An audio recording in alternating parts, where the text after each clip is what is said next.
A developer planning to construct 147 homes on Hilton Head Island, South Carolina, recently sued a 93-year-old black woman, alleging that the landowner encroached upon their land. She politely countersued. Let's have a look. Well, let me put it to you this way. I've never backed down on anything that was right. A CBS News article entitled, "I Want to Be Left Alone.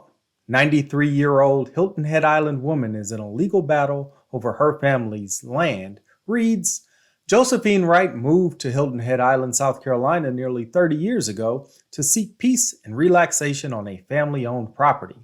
The 1.8-acre parcel of land had been in her husband's family since the Civil War.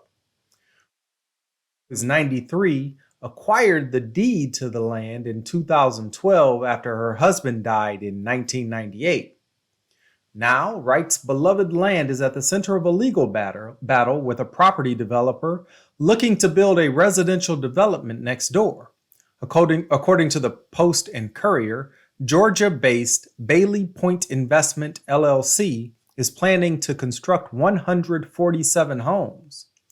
Graves said Bailey Point had previously showed up at her grandmother's house and offered $30,000 for Wright's land, which she declined. So let's stop right there. And I said, "You insulted my intelligence. And would you give them that message?" This developer offered this 90-some-year-old woman $30,000 for a 1.8-acre parcel of land on Hilton Head Island in South Carolina. That is an insult to this woman's intelligence at the very least. The developer later filed a lawsuit in February 2023 against Wright, claiming that her satellite dish, shed, and screened-in porch were encroaching on the developer's land and delaying construction of the new homes. Wright and Graves said they have since removed the shed and satellite dish and were preparing to downsize the screened porch when Wright decided to file a counterclaim. "My porch is not on their property," Wright told CNN. So let's have a look at the complaint, shall we? This complaint was filed in February of 2023. It's Bailey Point Investment versus Josephine Wright and Dolores Richardson Wright. According to the complaint, plaintiff purchased the BPI property to develop it into the Bailey's Point. In connection with recent development activities within Bailey's Point, BPI discovered that defendants have various personal property and improvements which encroach on the BPI property. Specifically, there are 3 encroachments on plaintiff's property: a satellite located to the east of defendant's property, a shed located to the south of defendant's property, and a screened porch on the existing residence located on the southeast portion of defendant's property that encroaches onto plaintiff's property. The encroachments have significantly delayed and hindered plaintiff's development of the Bailey's Point community, costing plaintiff considerable time and expense. The presence of the encroachments and defendant's refusal to remove the same prohibits plaintiff from building upon or otherwise utilizing the BPI property. In the exhibits to the complaint, we can kind of see what the plaintiffs are alleging is encroaching. So this box here is the defendant's land. And to the south of that box, and outlined by red here, is the shed, which the defendant has said that has been removed. The satellite dish is over here, which defendant has also said has been removed.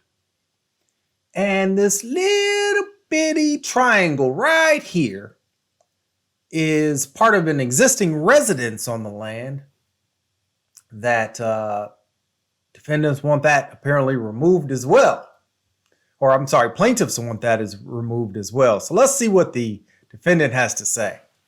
This is the defendant's amended answer and counterclaim.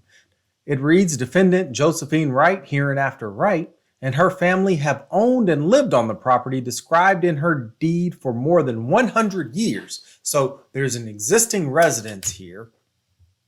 That residence is allegedly encroaching upon the plaintiff's land, but the defendant and her family have owned and lived on the property for more than 100 years.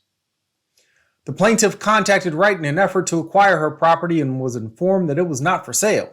At that time, plaintiff and its agents began a consistent and constant barrage of tactics of intimidation, harassment, trespass to include this litigation in an effort to force her to sell her property. These tactics include trashing her property, going onto her property, cutting brush and shrubs, littering, causing dirt and debris to cover her automobile, house, and contents. Wright has been damaged as a direct and proximate result of the acts of the plaintiff in that she has been deprived of the peaceful enjoyment of her property has been damaged, and she has been threatened. The acts of the plaintiff are intentional, deliberate, willful, wanton, and conducted with the express desire and intent to deprive Wright of her property. Wright is entitled to actual and punitive damages as a result of the actions of the plaintiff. So, in this particular defense and counterclaim, she's alleging that the plaintiff is doing everything that it can to try to force this 93-year-old woman off of her property. Apparently, these tactics are commonplace on Hilton Head Island, where a large number of Black families used to own land, but have since had that property taken away from them through legal actions and tactics of landowners such as this. You see, the land is pretty much marshland. So back after the Civil War, Black people moved onto the land because there was no ingress or no real means of ingress or egress onto the land, so they could live there peacefully. But then South Carolina built a bridge connecting Hilton Head to the mainland, and thereafter developers started moving in, snatching up large swaths of the Black people's land. This is the latest instance of such a thing. In a fourth defense, the defendant has brought a cause of action pursuant to South Carolina Code Section 15.67.10, whereby defendants seek to quiet title in the defendant's real property.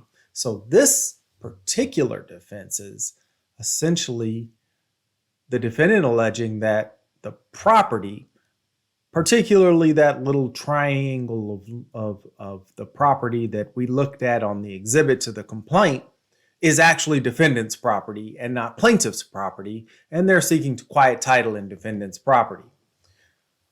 Let's look at the South Carolina Code.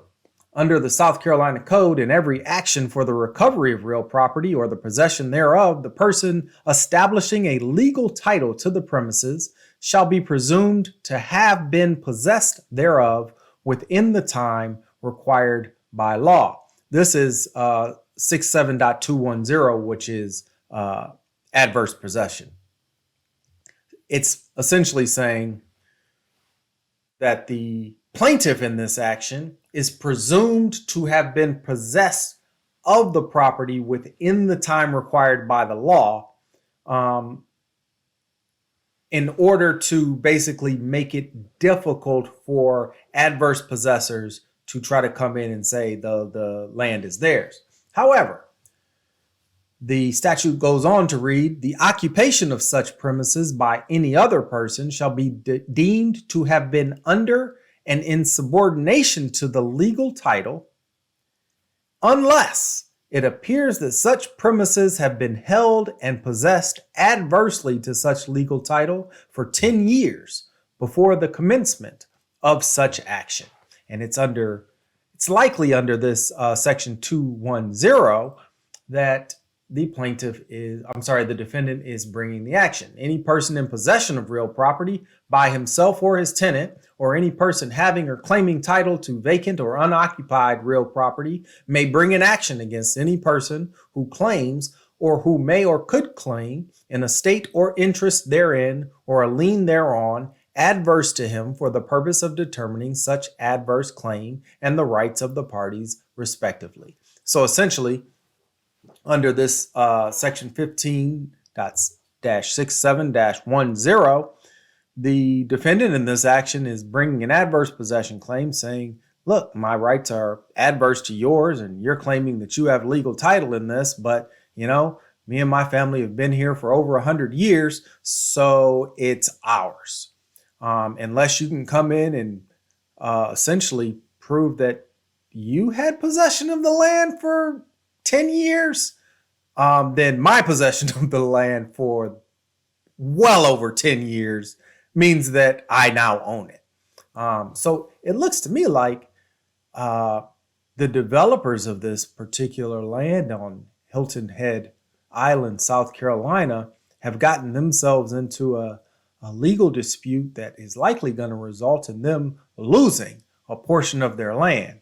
I sure hope that doesn't hurt their development of the land or their plans to develop the land, because that would just be tragic. Let me know what you think in the comments below. My name is Nathan Saunders, and this is The Legal Good. No matter what, we will keep this land. So this land's going to be here with us if it's going to be another 200 years. That's the way we look at it.